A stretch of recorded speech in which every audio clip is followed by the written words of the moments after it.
नमस्कार, मैं हूं आपके साथ अभिषेक पुंडीर। यूसीसी को लेकर देश के दो तबकों में एक अलग बहस छिड़ी है। जहां हिंदू पक्ष का कहना है कि यूसीसी देश में लागू होना चाहिए, वहीं कुछ मुस्लिम कट्टरपंथियों का ऐसा कहना है कि अगर यूसीसी देश में लागू होगा तो जो मुस्लिम पर्सनल लॉ है, जो शरिया कानून है, उसमें जो धार्मिक पूजा पद्धति जो इस्लाम के मुताबिक की जाती है उसमें फर्क पड़ेगा। इसी बीच लोकसभा चुनाव भी 2024 का बहुत नज़दीक है और इसी बीच उत्तराखंड में जो ऐलान किया गया था 2022 में कि सबसे पहले यूसीसी पर वो काम करेंगे और यूसीसी को उत्तराखंड में लागू करेंगे। आज 2 फरवरी के दिन उत्तराखंड सरकार ने यूसीसी के लिए जो ड्राफ्ट तैयार किया था उसे पब्लिक किया है और उसमें महिलाओं के लिए समान अधिकार की बात की गई है, महिलाओं के लिए समान संपत्ति की बात की गई है, गोद लेने का अधिकार सभी को दिया गया है, वो हिंदू पक्ष की जो है बहन बेटियां हों या मुस्लिम पक्ष की बहन बेटियां हों। इसी पर ज़्यादा चर्चा करने के लिए मेरे साथ मौजूद हैं शाहिद हुसैन जी, जो एक समाज सेवा का काम करते हैं और बहुत अच्छा जो है वो इस पर नॉलेज भी रखते हैं। जी शाहिद जी, जिस तरीके से सरकार यूसीसी लाना चाहती है देश में और उत्तराखंड से शुरुआत की गई है, उत्तराखंड सरकार ने ड्राफ्ट तैयार कर दिया है और वो जाहिर भी कर दिया। तो पहले तो मुझे ये बताइए, आप क्या देश में यूसीसी लागू होना चाहिए या नहीं? पूर्व सरकारों की कमजोरी के कारण ये विषय कभी भी विचाराधीन नहीं रहा, क्योंकि जब संविधान सभा ने इस पर विचार किया कॉमन सिविल कोड भारत में लागू होना चाहिए, उस वक्त भी 2 विचारधाराएं एक साथ काम कर रही थी। एक कहते थे कि कॉमन सिविल कोड लागू होना चाहिए, दूसरी कहती थी कि धार्मिक कुछ कानून धर्म आधारित होने चाहिए, इन्हें समुदाय आधारित। उस वक्त भी ये विवाद का विषय था। वर्तमान समय में भी इसका यही कारण है, Muslim personal law, Christian personal law, Hindu personal, जब तक पर्सनल लॉ ख़त्म नहीं होंगे तब तक उसका कोई महत्व नहीं है। क्योंकि कुछ कानून ऐसे, जैसा आप भारतीय दंड संहिता, भारतीय आचार संहिता या कॉन्स्टिट्यूशन लॉ, जितने भी governing body according to the constitution of India, उन सब पर कॉमन सिविल कोड लागू। उसके अलावा जो धार्मिक सामुदायिक आधार वो विचाराधीन और वो विवादित है। क्योंकि जो कानून जैसा मुस्लिम में अडॉप्शन नहीं है, 4 शादी की परमिशन, वो हिंदुओं में पहले भी नहीं थी, लेकिन कभी कभी जिसका बच्चा नहीं होता था उसको परमिशन होती थी। इसके अलावा अब आप ये देखिए, 2 दया भाग और मिताक्षरा 2 कानून पद्धति हिंदुओं में स्वयं। क्योंकि विवाद का विषय यहाँ ये भी आ सकता है, कल दक्षिणी भारत में पहली शादी का प्रेफरेंस मामा की लड़की को शायद दिया जाए भांजे के साथ, भांजी के साथ। अगर उसे यहाँ सनातन पद्धति में उत्तर भारत के हिसाब से देखें तो वो बिल्कुल एकदम अनैतिक, अधार्मिक, असामाजिक। तो इसके दुष्प्रभाव तो दोनों समुदाय पर बराबर होंगे। अकेला मुसलमान को ये समझना कि वो तुम्हें केंद्रित करके इस तरह का कानून बनाया गया, ये बिल्कुल दोषपूर्ण। इसके अतिरिक्त झारखंड, बिहार, मध्य प्रदेश, राजस्थान, महाराष्ट्र, जहाँ जहाँ आदिवासी समुदाय के लोग, उन लोगों की जो परंपराएं हैं वो भी सामान्यतः कॉमन सिविल कोड से प्रभावित होंगी। ऐसे ही आसाम की तरफ चली जाए, जहाँ लड़की प्रभावित समाज, यानी संपत्ति का पहला अधिकार, सारी संपत्ति लड़की को दे दी जा, लड़का जो है एक तरह से दास्ता का जीवन जीता है, तो वो कानून अगर पूरे देश में लागू होगा तो ये मुसलमान का मात्र इसे ये मान कर बैठ जाना कि वो हमारे खिलाफ हो रहा, ये बिल्कुल दोषपूर्ण।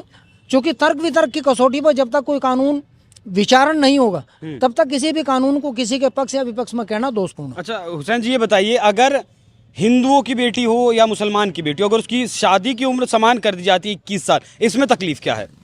देखिए, सामान्यतः जैसे जैसे शिक्षा बढ़ रही, शादी की उम्र तो स्वतः ही बढ़ रही, लेकिन अब एक विचार आ रहा, पहले सब ये मानते थे कि 18 साल से लड़की कम शादी की अनुमति नहीं होनी चाहिए, लेकिन मतलब एक तरह से आप उससे थोड़ा असभ्य रहेगा वो सब, जैसा लड़की के मैच्योर होने की उम्र। तो इसमें ये विवाद है, जो समाज शास्त्री या दूसरे अलग तरह के लोग हैं शिक्षाविद, वो ये भी कह रहे हैं कि इस उम्र को घटा कर 16 साल किया जाए। तो अभी तो बायोलॉजिकली, सामाजिकली, मतलब सामाजिक रूप से ये खुद एक विवाद का विषय। तो क्या लड़कियों को पढ़ने का अधिकार नहीं है? अपने जो जीवन, वो ग्रेजुएशन करें, अपना जीवन को अपने जो है तरीके से वो जिएं, पढ़ें लिखें, कुछ काम करें, कोई नौकरी करें, सरकारी नौकरी में जाएं, देश के विकास में योगदान दें। सकारात्मक स्वतंत्रता का अर्थ बड़ा गलत है। 16 साल की लड़की मैच्योरिटी हासिल कर ले लगभग, प्यूबर्टी। हाँ, वो सामाजिक रूप से कहना उसे थोड़ा सा सभ्य नहीं है जी। अगर उस हिसाब से देखकर वो ये कह रही है कि मैं तो शादी करूंगी, मैं नहीं पढ़ना चाहती, तो उस पर कोई बाध्यकारी तो हो नहीं सकता। अमेरिका जैसे देशों में या यूरोपियन जहाँ जो विकसित देश हैं उनमें भी ये ऑप्शनल है। यानी लड़की इस साल तक, जैसा आप इसराइल का उदाहरण ले लें, वहाँ 18 साल तक सबके लिए एजुकेशन कंपलसरी, उसके बाद वो आर्मी ट्रेनिंग में जाए, 2 या 3 साल की जो आर्मी कंपलसरी कोर्स, उसके बाद वो शादी कर लें, नौकरी कर लें या शिक्षा ग्रहण कर लें, वो तीनों का ऑप्शन उनके पास खुला। अच्छा एक बात बताइए, आपकी उम्र काफ़ी होगी, लगभग कितनी उम्र होगी आपकी? 58 के करीब होगी। 58 के करीब। तो आपने देखा कि समाज में जो जिनका बहुविवाह हुआ हो, 2 शादियां, 3 शादियां, 4 शादियां हुई हों?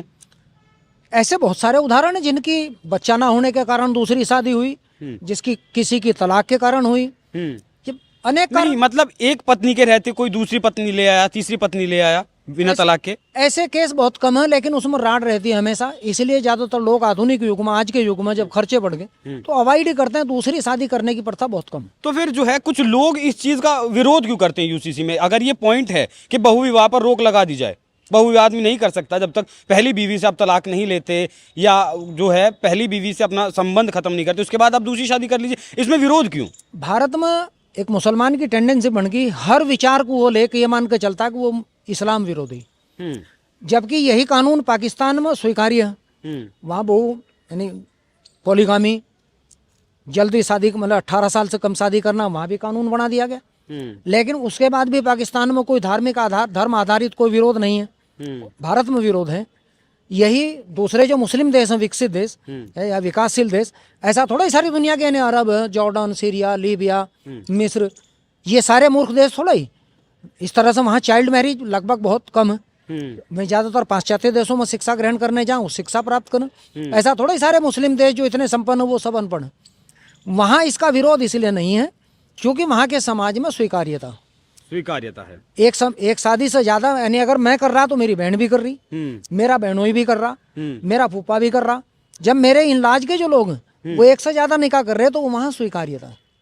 तो ये जब कानूनी मामला है, आपने कहा जैसे कि अब खर्चे इतने बढ़ गए, दूसरी बीवी को नहीं रख सकते और ज़्यादा बच्चों को नहीं रख सकते, तो जो एक मैं स्पेसिफिक तबका कहूँगा, एक स्पेसिफिक जो तबका है, कुछ मौलाना हैं, कुछ मौलवी हैं, वो पुरजोर विरोध करते हैं यूसीसी का, कि यूसीसी का ड्राफ्ट भी देखा नहीं कि ड्राफ्ट में यूसीसी में क्या आएगा, लेकिन उसका विरोध करना है। नहीं, ड्राफ्ट, कानून की ड्राफ्टिंग और विरोध, ये तो ना विरोधाभास, पैराडॉक्सिकल थॉट है।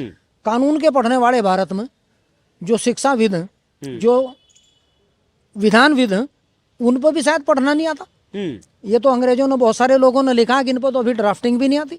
एक कानून बनो, दूसरे दिन उसका अमेंडमेंट आ जा, इसका क्या मतलब है? जब हमारे यहाँ आईपीसी, सीआरपीसी, साक्ष्य विधि, इनकी ड्राफ्टिंग हुई, सैकड़ों साल तक चलती रही, और अभी आज ही संविधान बना, आज 100 से ज्यादा संशोधन हो चुके। इसका मतलब हमारी स्वीकार्यता सामाजिक रूप से, उसका इम्प्लीमेंटेशन, इन सब में मौलिक अंतर है।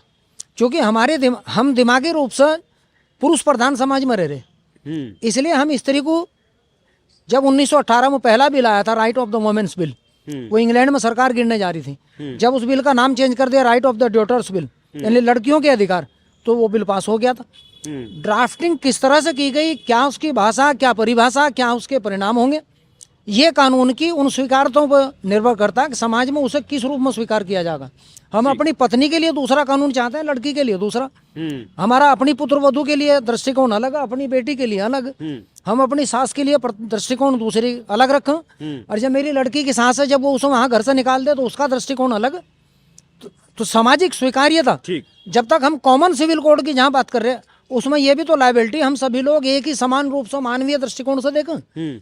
अच्छा, अब एक सवाल और बताइएगा कि संपत्ति में बेटा और बेटी को समान अधिकार मिले, गोद लेने का महिलाओं को अधिकार मिले, हलाला, तलाक बिद्दत जैसी जो कुप्रथाएं हैं, इनसे महिलाओं को निजात मिलनी चाहिए, नहीं मिलनी चाहिए? जहाँ तक भूमि अधिनियम की बात है, वो स्वतः ही सब पर लागू, जेडी एक्ट। अब भूमि विधि 2006 में फिर परिवर्तित की गई, विशेष रूप से उत्तर प्रदेश में। पंजाब में मुस्लिम नहीं है, वहाँ सिख प्रभावित, मतलब सिख बाहुल्य क्षेत्र, वहाँ की संपत्ति में जो उनके अपने नियम है, वो धर्म और संविधान में कहीं टकराव उसका नहीं है। उत्तर प्रदेश में ये एक तरह की समस्या थी, क्योंकि मुसलमान यहाँ बिहार, उत्तर प्रदेश में सबसे ज्यादा प्रभावी। उसके बाद भी 2006 में लड़कियों का अधिकार सबका खतौनी में नाम चढ़ा हुआ, क्योंकि अब अगर मुसलमान उसे कहता हुआ हिचकता हो तो उसका तो कोई मतलब समाधान तो है नहीं। जिस तरह पर्सनल लॉ में लड़के को ज्यादा अधिकार दिया गया है, संपत्ति में लड़की को कम दिया गया है। देखिए, पर्सनल लॉ भारत में संभवतः नहीं लागू है, क्योंकि संपत्ति में अधिकार यहाँ लड़कियों को पहले नहीं था, पर्सनल लॉ होने के बाद भी। ये 2006 के अमेंडमेंट के बाद लड़कियों का नाम खतौनी में आने लगा। उसमें कुछ कैटेगरी इसकी शादी ना हुई हो या इस तरह से शादी होगी तो उसका अधिकार खत्म हो जाए। वो आज भी वो कॉमन सिविल कोड वो हिंदू को भी लागू, मुस्लिम को भी लागू। चलिए एक आखिरी सवाल बताइए, बस सीधा सा जवाब दीजिएगा, यूसीसी लागू होना चाहिए या नहीं? कॉमन सिविल कोड अब मैंने बताया ये तो संविधान सभा से लेकर आज तक ठाकुर ये तो लागू होना ही चाहिए। तो संवैधानिक अधिकार है हर आदमी का, हर आदमी को समान नागरिक संहिता लागू होनी चाहिए। इसमें क्या दृष्टिकोण में क्या नई बात है? तो उन लोगों को जो है क्या बोलेंगे जो इस चीज़ का विरोध करते हैं, कहते हैं कि ये हम मुसलमान जो है वो सरिया से ही चलेगा, यूसीसी से नहीं चलेगा? वो अपनी पुत्रवधू के लिए कानून दूसरा चाहते हैं, अपनी लड़की के लिए दूसरा चाहते हैं। जहाँ उनकी लड़की का मामला तो वहाँ में सिविल कोड चाहते हैं। जहाँ अपनी पुत्रवधू को अधिकार देने की बात है वहाँ उनका दृष्टिकोण अलग है। ऐसा नहीं है, सब लोग जानते हैं इसे सामान्यतः। कॉमन सिविल कोड का मतलब भाई एक समान नागरिक संहिता जब होगी, चाहे वो पुत्रवधू हो, लड़की की सास हो या लड़के की सास हो, तो जब वो कॉमन सिविल कोड लागू होगा तो प्रभावी और दुष्प्रभावी सब एक बराबर होंगे।